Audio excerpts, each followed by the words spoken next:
Defying threats, U.S. House Speaker Nancy Pelosi carries out her controversial visit to Taiwan, while Beijing says it will not stand by idly.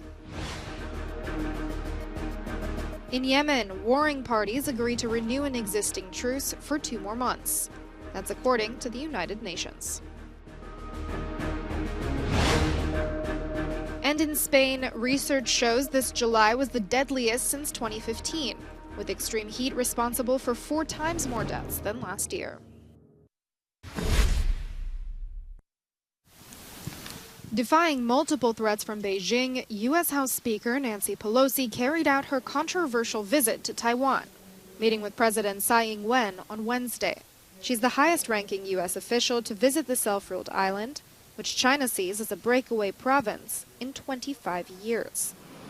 Pelosi's arrival was condemned by Beijing, which says it undermines its one China policy. The foreign ministry warned U.S. officials were playing with fire.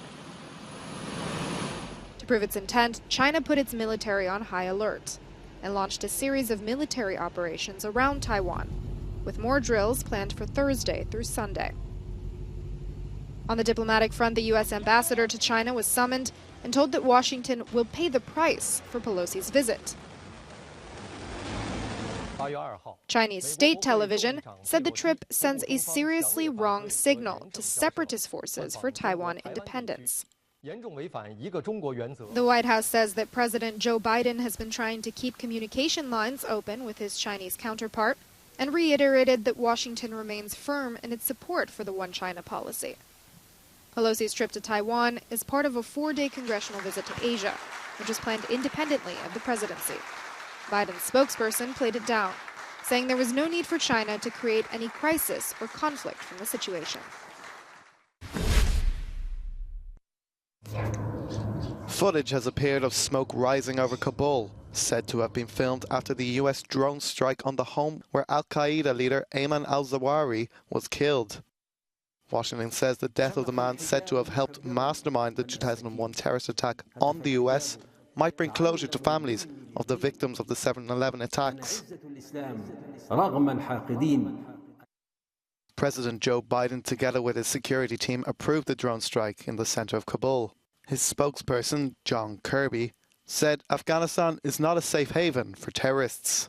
This action demonstrates that without American forces on the ground in Afghanistan and in harm's way, we still remain able to identify and locate even the world's most wanted terrorist, and then take the action to remove him from the battlefield.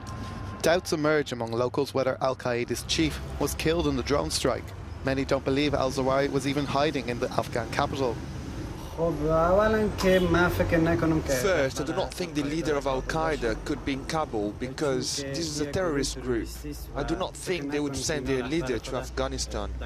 And the attack, which happened 2 days ago, was just an attack to create fear among the people and stress them out. Nearly 3,000 people were killed in the 9/11 attacks in the US. Reaction in New York at the Ground Zero Memorial Center was welcomed from one particular man who lost his wife on that fatal day. Thrilled. The person who told me, even before I remembered who this guy was, I just got this tingle up from the bottom of my spine right up to my neck. Just whoa, just like that. It was nice to hear. Al-Zawahiri's death and that of Al-Qaeda's better-known leader, Osama bin Laden, means both men have been killed in US military operations.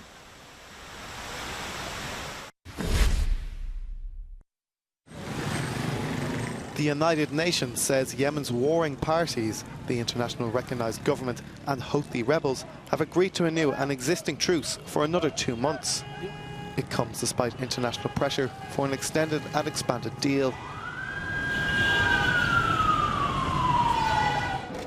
Talks backed by the UN and Omani officials have been ongoing, with both parties keen to iron out a 6-month truce with additional measures, but both sides remain deeply mistrustful of one another.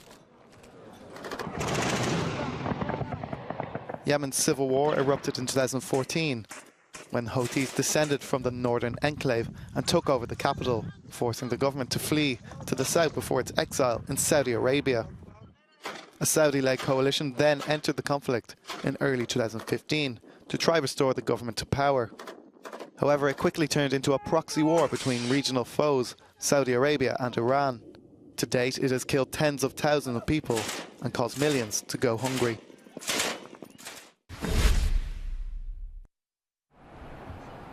Russia's Supreme Court has declared Ukraine's Azov regiment a terror organization, paving the way for terrorism charges to be made against the fighters who were captured in Mariupol's shattered steel plant. The Azov regiment dismissed the High Court ruling in a statement that accused Russia of looking for new excuses and explanations for its war crimes. Since their surrender in mid-May, scores of Azov fighters have been held prisoner by Moscow. Russian authorities have opened criminal cases against them, accusing them of killing civilians. The addition of terrorism charges could mean even longer prison sentences. Last week, dozens of Ukrainian prisoners of war, including some of the Azov fighters, were killed in an explosion at a penal colony in eastern Ukraine. The cause of the blast has been difficult for both sides to confirm. Ukraine says it lacks the access needed to independently investigate what happened. We do not have access to the territory. We do not have access to the people who have been affected there. We have no direct communication with the Russian side. All the information we collect is conditionally verified. Both sides have blamed each other for the attack, saying it was premeditated to cover up atrocities. Moscow opened a probe and sent a criminal investigation team to the site.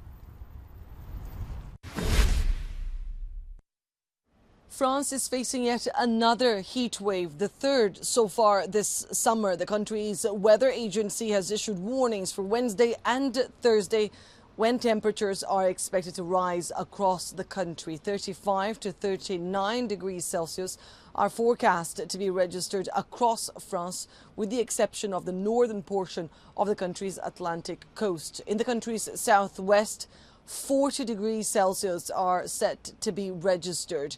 This as all 96 departments across France are currently on drought alert, with many facing major water restrictions. Firefighters are also on standby after having put out 2 major wildfires in the country's southwest.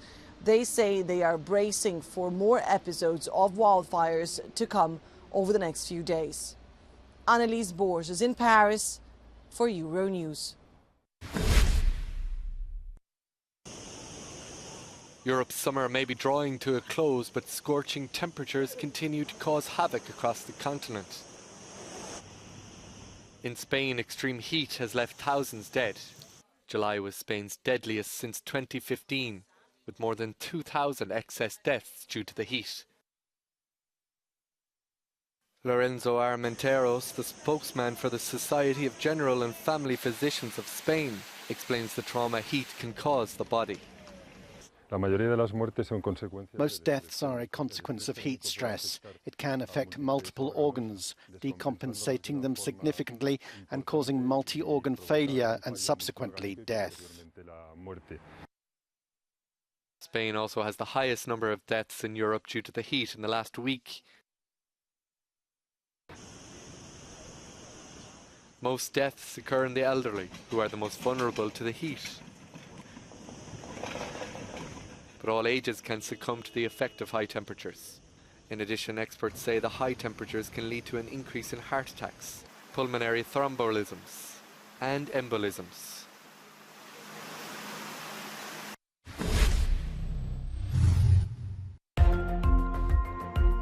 A man caught at Windsor Castle armed with a crossbow has been charged with a treason offence and making threats to kill the Queen.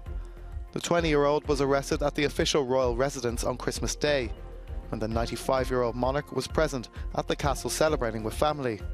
Those convicted under the Treason Act in the UK can face up to 7 years imprisonment.